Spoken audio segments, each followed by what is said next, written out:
ఓయ్! నీకొక మాట చెప్తా వింటావా?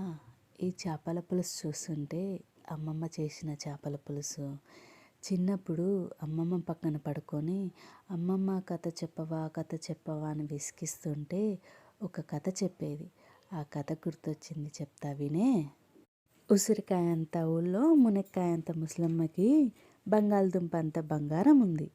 బంగాళదుంప అంత బంగారాన్ని బీరకాయ అంత బీరువాలో పెట్టి తాటికాయ అంత తాళం వేస్తుంది.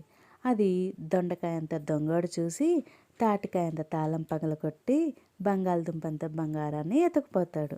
అప్పుడు మునక్కాయ అంత ముసలమ్మ పొట్లకాయ అంత పోలీసోనికి కాకరకాయ అంత కంప్లైంట్ ఇస్తుంది.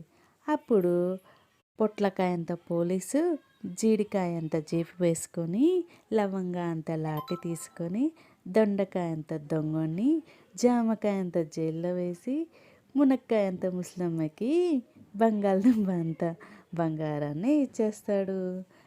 ఎలా ఉంది? నచ్చిందా మీకు ఈ కథ? మీ అమ్మమ్మ కానీ మీకు ఇలాంటి కథలు చెప్పిందా? మా అమ్మమ్మ ఇంకా చాలా కథలు చెప్పేది.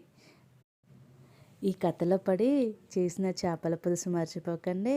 ఈ చేపల పులుసు ఇంకా ఈ కథ మీ అమ్మమ్మ కానీ చేసుంటే కమెంట్స్లో కమెంట్ చేయడం మర్చిపోకండి. Please share and subscribe my channel. ఎలా ఉంది మరి కథ?